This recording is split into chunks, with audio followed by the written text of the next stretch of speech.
جسے اللہ ملا اسے سب کچھ ملا، اور جسے اللہ نہ ملا اسے دنیا کی حکومتیں مل گئیں، عہدے مل گئے، شہرت مل گئی، چیزیں مل گئیں، گاڑیاں مل گئیں، اللہ نہ ملا کچھ بھی نہ ملا۔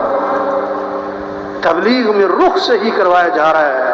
سب سے پہلی محنت کیا ہے؟ سب کا رخ اللہ کی طرف پھر جائے۔ ہم سب بولنے میں کس کے محتاج؟ اللہ کے۔ سننے میں کس کے محتاج؟ اللہ کے۔ دیکھنے میں کس کے محتاج؟ اللہ کے۔ پلک جھپکنے میں کس کے محتاج؟ اللہ کے۔ ہاتھ کی حرکت میں کس کے محتاج؟ اللہ کے۔ کھانے میں کس کے محتاج؟ اللہ کے۔ چبانے میں کس کے محتاج؟ اللہ کے۔ نگلنے میں کس کے محتاج؟ اللہ کے۔ پیشاب پخانے میں کس کے محتاج؟ اللہ کے۔ نیند آنے میں کس کے محتاج؟ اللہ کے۔ بیدار ہونے میں کس کے محتاج؟ اللہ کے۔ تو کس کو راضی کریں؟ کس سے محبت کریں؟ کس کی اطاعت کریں؟ کس کو ساتھ لے لیں؟ کامیابی کس کا نام؟ اللہ کو پا لینا، اللہ تک پہنچ جانا، اللہ کو ساتھ لے لینا، اللہ کو راضی کر لینا، اس کا نام کامیابی ہے۔ اور ناکامی کس کا نام ہے؟ اللہ کو کھو دینا، اللہ کو نہ پانا، اللہ تک نہ پہنچنا، اللہ کا ساتھ چھوٹ جانا، اللہ کا ناراض ہو جانا، یہ ناکامی ہے۔ ساری دنیا کے انسان کامیابی چاہتے ہیں۔ اے دنیا کے تاجروں، اے دنیا کے زمینداروں اور مالداروں، اور اے دنیا کے وزیروں اور صدروں، اور اے دنیا کے حکمرانوں، کامیابی کس کے ہاتھ میں ہے؟ اللہ کے ہاتھ میں۔ عزت دینے والا اللہ، حفاظت کرنے والا اللہ، ضرورتوں کو پورا کرنے والا اللہ۔ وَمَا تَشَاءُونَ إِلَّا أَن يَشَاءَ اللَّهُ، جو تم چاہو گے وہ نہیں ہوگا، اور جو اللہ چاہیں گے وہ ہوگا۔ تُؤْتِي الْمُلْكَ مَن تَشَاءُ، اللہ اپنا خود تعارف کروا رہے ہیں۔ اللہ کون ہے؟ جس کو چاہے بادشاہت دے۔ وَتَنزِعُ الْمُلْكَ مِمَّن تَشَاءُ، جس سے چاہے بادشاہت چھین لے۔ وَتُعِزُّ مَن تَشَاءُ وَتُذِلُّ مَن تَشَاءُ، جس کو چاہے عزت دے، جس کو چاہے ذلیل کر دے۔ يَخْلُقُ مَا يَشَاءُ، جو چاہے پیدا کرے۔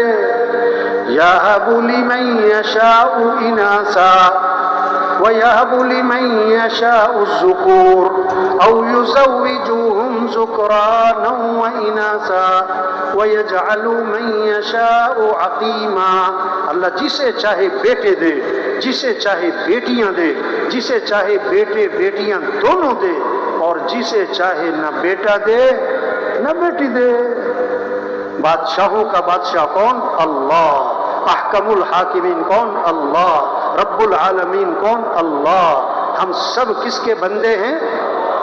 ہم سب کس کے محتاج ہیں؟ تو کس کو راضی کریں؟ کس کو ساتھ لیں؟ کس کی طرف دوڑ لگائیں؟ یہ محنت ہے تبلیغ میں۔ اللہ کو ساتھ لے لیں، اور اللہ کو ساتھ لینے کا راستہ حضرت محمد مصطفیٰ صلی اللہ علیہ وسلم کی اتباع ہے۔ لا الہ الا اللہ محمد الرسول اللہ، اس کا کیا مطلب ہے؟ کامیابی اللہ کے ہاتھ میں، کام بنانے والا اللہ، عزت دینے والا اللہ، حالات بنانے والا اللہ، خوشیاں دینے والا اللہ، اور اللہ کو ساتھ لینے کا راستہ حضرت محمد مصطفیٰ صلی اللہ علیہ وسلم کی اتباع، حضرت محمد صلی اللہ علیہ وسلم کے رنگ میں رنگے جانا۔ اللہ تک پہنچنے کا ایک ہی راستہ ہے، دوسرا کوئی نہیں۔ اللہ کو ساتھ لینے کا ایک ہی راستہ ہے، دوسرا کوئی نہیں۔ وہ کیا ہے؟ حضرت محمد صلی اللہ علیہ وسلم کی اتباع، آپ والے طریقے، آپ والی زندگی، آپ والے اعمال، جو اس طریقے زندگی حضرت محمد صلی اللہ علیہ وسلم لے کر آئے ہیں، اس طریقے زندگی کو اپنانا ہے، تو پھر اللہ ہمارا ساتھ دے گا، پھر اللہ حالات بنائے گا، پھر اللہ خوشیاں دے گا، پھر اللہ حالات کو سنوارے گا، پھر اللہ پریشانیاں ختم کرے گا۔ کسی کے ہاتھ میں کچھ نہیں۔ جیسے سب اس بات کو مانتے ہیں، سورج کو طلوع کرنے والا کون ہے؟ گرمی لانے والا، سردی لانے والا، بارشیں برسانے والا، دن اور رات کا نظام چلانے والا. کوئی نہیں کہتا کہ حکومتیں گرمی لاتی ہیں، حکومتیں سردی لاتی ہیں اور حکومتوں سے سورج. سب کہتے ہیں یہ تو کس کا نظام ہے؟ تو حالات بنانے والا بھی کون؟ اللہ. اللہ حالات بنائے کوئی بگاڑ اور اللہ بگاڑے کوئی بنا. خوشیاں دینے والا کون؟ اللہ. اللہ خوشیاں دے کوئی چھین اور اللہ چھین لے کوئی دے. لا مانع لما اعطیت ولا معطی لما منعت. اللہ دے کوئی روک نہیں سکتا، اللہ روک لے کوئی دے نہیں سکتا. اللہ کو ساتھ لینا ہے، حکومتوں کو ساتھ لینا، مال کو ساتھ لینا، چیزوں کو ساتھ لینا نہیں نہیں. ہمارا مطلوب اللہ، ہمیں اللہ کو ساتھ لینا ہے. اور اللہ کو ساتھ لینے کا راستہ کیا ہے؟ حضرت محمد مصطفیٰ صلی اللہ علیہ وسلم کی اتباع، حضرت محمد صلی اللہ علیہ وسلم کے رنگ میں رنگے جانا. ہمارے اور اللہ کے درمیان واسطہ کون ہے؟ حضرت محمد صلی اللہ علیہ وسلم. اللہ تک پہنچنا ہے تو نبی کا دامن پکڑنا ہوگا. سب سے زیادہ عزت والے حضرت محمد مصطفیٰ صلی اللہ علیہ وسلم ہیں. عزت چاہیے تو نبی کی اتباع کرنی ہوگی. سب سے زیادہ کامیاب ترین حضرت محمد صلی اللہ علیہ وسلم کی ذات ہے. اب جس کو کامیابی چاہیے تو نبی کا دامن پکڑنا ہوگا. نبی کا طریقہ چھوڑ کر عزت نہیں ملے گی، نبی کا دامن چھوڑ کر کوئی منزل تک نہیں پہنچے گا. اللہ نے سب سے اونچی شان والے ہمیں نبی دیے ہیں، جن کی شان کو درخت بھی پہچانے، پہاڑ بھی پہچانے. حضرت علی رضی اللہ عنہ فرماتے ہیں میں مکہ مکرمہ میں ابتدائی زمانہ ہے، حضرت محمد صلی اللہ علیہ وسلم کے ساتھ جا رہا، آپ درخت کے پاس سے گزرے تو درخت سے آواز آئی السلام علیکہ یا رسول اللہ. آپ پہاڑ کے پاس سے گزرے تو پہاڑ سے آواز آئی السلام علیکہ یا رسول اللہ. پہاڑ بھی پہچانے یہ اللہ کے رسول ہیں، درخت بھی پہچانے. آپ صلی اللہ علیہ وسلم سفر میں ہیں، ایک جگہ آرام کرنے لیٹ گئے.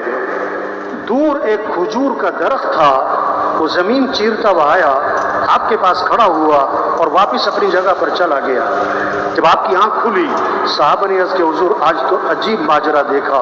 کیا ہوا؟ حضور وہ جو کھجور کا درخت ہے وہ زمین چیرتا ہوا آپ کے پاس آ کے کھڑا ہوا، پھر واپس اپنی جگہ چلا گیا، یہ کیا ماجرا ہے؟ اللہ کے نبی نے فرمایا میں یہاں سے گزر رہا، آرام کرنے لیٹا، اس درخت کو پتہ لگا، اس نے اللہ سے اجازت مانگی اللہ میں تیرے نبی کی زیارت کرنا چاہتا ہوں. اللہ نے اجازت دی اور زیارت کر کے واپس چل. وہ درخت بھی پہچانے یہ اللہ کے رسول ہے. ایک صحابی آئے حضور میرا اونٹ بھی دب گیا، بے قابو ہو گیا، رسی توڑوا لی، باغ میں قبضہ ہے، کسی کو قریب نہیں آنے دیتا ہے، کاٹنے کو پڑتا ہے. اللہ کے نبی باغ میں تشریف لے گئے، اونٹ نے آپ کو دیکھا تو بھاگا بھاگا آیا اور آپ صلی اللہ علیہ وسلم کے سامنے سر جھکا دیا. آپ نے نکیل ڈالی، وہ فرما بردار ہو گیا. صحابہ نے عرض کہ حضور یہ اونٹ آپ کو پہچانتا ہے کہ آپ اللہ کے رسول ہیں؟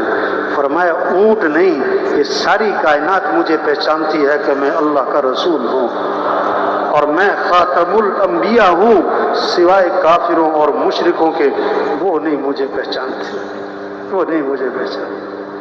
آپ صلی اللہ علیہ وسلم نے اپنا خون نکلوایا، خون پچنے لگوائے، پچنے خون نکلوایا. ایک صحابی کو اپنا خون دیا کہ جاؤ ایسی جگہ چھپا کر آؤ جہاں کوئی دیکھ نہ سکے. وہ باہر گئے اور جا کے پی لیا، اللہ کے نبی کا خون پی لیا. واپس آئے، اللہ کے نبی نے میں کیا کر کے آئے کہ حضور ایسی جگہ چھپا کر آیا ہوں کوئی دیکھ ہی نہیں سکتا. فرمایا تم نے پی تو نہیں لیا؟ کہ حضور میں نے پی لیا. فرمایا جس کے جسم میں نبی کا خون شامل ہو گیا اس کے جسم کو جہنم کی آگ چھو بھی نہیں سکتی.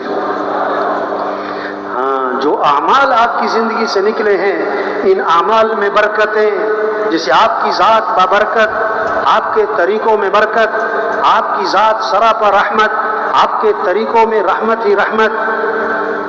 جیسے دودھ کے ساتھ سفیدی جڑی ہوئی ہے، دودھ سے سفیدی جدا نہیں ہو سکتی.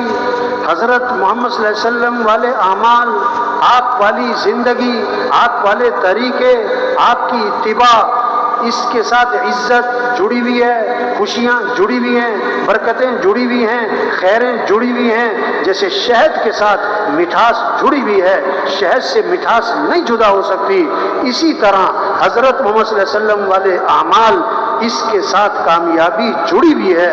نبی کے طریقے کو چھوڑ کر کامیابی نہیں مل سکتی. یہ محنت ہو رہی تبلیغ میں. یہ نہیں کہہ رہے دکان چھوڑو، دفتر چھوڑو، وزارت چھوڑو، نہیں نہیں نہیں نہیں نہیں، یقین سے ہی کرو. سب سے مال سے کام نہیں بنتے، حکومتوں سے حالات صحیح نہیں ہوتے. حالات بنانے والا اللہ ہے، کام بنانے والا اللہ ہے، رزق دینے والا اللہ ہے، ضرورتیں پوری کرنے والا اللہ ہے. ہم اللہ کے محتاج ہیں.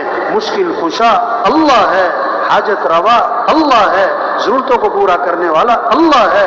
ہمیں اللہ کو ساتھ لینا ہے. اور کیسے ساتھ لینا ہے؟ حضرت محمد صلی اللہ علیہ وسلم کی اتباع کرنی ہے، آپ کے طریقوں پر آنا ہے. آپ صلی اللہ علیہ وسلم کے اتباع، اس میں دنیا کی آخرت کی کامیابی چھپی ہوئی ہے. یہ بات دلوں میں اتارنی ہے. دکان کرے، یقین ٹھیک ہو، دکان میں نفع نہیں ہے. دکان میں نفع رکھنے والا کون ہے؟ اللہ. ہم دکان کے پابند نہیں بنیں گے، ہم اللہ کے حکم کے پابند بنیں گے. کارخانہ چلائیں یہ نہیں منع کر رہے، لیکن یقین اللہ کی ذات پر ہو، نفع اللہ کے ہاتھ میں. ہم کارخانے کے پابند نہیں بنیں گے، ہم اللہ کے حکم کے پابند بنیں گے. اور اللہ کے احکام میں سب سے پہلا حکم نماز، سب سے پہلا حکم نماز. سب سے پہلی پوچھ قیامت کے دن کس کی ہوگی؟ نماز کی ہوگی. حضور صلی اللہ علیہ وسلم نے فرمایا اسلام اور کفر میں فرق کرنے والی چیز کیا ہے؟ نماز ہے. آپ نے فرمایا جس نے نماز چھوڑی اس نے کفر کیا. جس نے ایک نماز چھوڑ دی جیسے اس کا گھر اور مال اور اہل ہلاک ہو گیا، چھین لیا گیا. ایک نماز چھوڑ دی. کیوں پریشانیاں ہیں؟ کیوں بگاڑ ہے؟ کیوں مسائل ہیں؟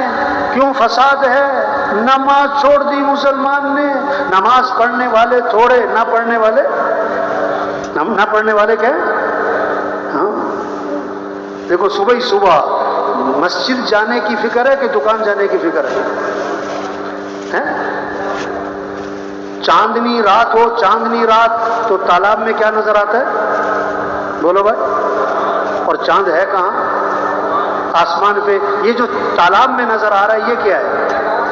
عکس، صورت، حقیقت نہیں ہے. آج رزق دکان میں نظر آتا ہے، رزق دفتر میں نظر آتا ہے، رزق کاروبار میں نظر آتا ہے، رزق کارخانے میں نظر آتا ہے، رزق ڈگریوں میں نظر آتا ہے. اور اللہ قرآن میں فرماتے وَفِي السَّمَاءِ رِزْقُكُمْ، تمہارا رزق تو آسمانوں میں ہے. رزق کہاں پر ہے؟ چاندنی رات ہو اور تالاب میں چاند نظر آئے اور کوئی تالاب میں چھلانگ لگائے چاند پکڑنے کے لیے، لوگ کہیں گے بے وقوف. وہی آپ سے فجر پڑی نہیں دکان پہ جا رہا ہے، فجر پڑی نہیں دفتر جا رہا ہے، فجر پڑی نہیں کارخانے جا رہا ہے. یہ چاند کہاں تلاش کر رہا ہے؟ چاند کہاں تلاش کر رہا ہے؟ اس کو رزق کی تلاش ہے، رزاق کی تلاش. رزق کی تلاش ہے، رزاق کی نافرمانی ہے. تبلیغ میں یہ محنت کہ یقین ٹھیک ہو، نماز کا اہتمام آئے. رزق آسمانوں میں ہے، دکانوں میں نہیں. دکان میں اللہ نے رکھنا ہے، اللہ چاہے نفع رکھے چاہے نقصان رکھے. ہم دکان کے پابند نہیں، ہم اللہ کے حکم کے پابند بنیں گے. اب یہ بات کہ رزق آسمانوں میں ہے، دکانوں میں نہیں ہے، دفتروں میں نہیں ہے، کارخانوں میں نہیں ہے، ڈگریوں میں نہیں ہے. اب اللہ کو پتہ تھا کہ یہ لوگوں نے بات ماننی کوئی نہیں، اس میں شک کرنا ہے. آدمی قسم کب کھاتا ہے؟ جب آدمی کو شک ہوتا ہے کہ یہ سننے والا میری بات نہیں مانے گا. تو اللہ نے قسم کھائی. اللہ کو قسم کھانی پڑی بندوں کو سمجھانے کے لیے. فَوَرَبِّ السَّمَاءِ وَالْأَرْضِ إِنَّهُ لَحَقٌّ مِثْلَ مَا أَنَّكُمْ تَنطِقُونَ. آسمان اور زمین کے رب کی قسم، یہ بات برحق ہے کہ تمہارا رزق کہاں ہے؟ آسمانوں میں ہے. جسے تم بات کر رہے ہو یہ پکی بات ہے، تمہارا رزق آسمانوں میں یہ پکی بات ہے۔ یہ محنت ہو رہی تبلیغ میں کہ نماز زندہ ہو جائے، ہمارا وزیر نماز پڑھے، ہمارا وکیل نماز پڑھے، ہمارا مزدور نماز پڑھے، ہمارا جج نماز پڑھے، ہمارا غریب نماز پڑھے۔ نماز کس کا حکم ہے؟ اللہ کا۔ کون اللہ؟ جس اللہ نے آنکھیں دیں۔ أَلَمْ نَجْعَلْ لَهُ عَيْنَيْنِ وَلِسَانًا وَشَفَتَيْنِ، کیا میں نے تمہاری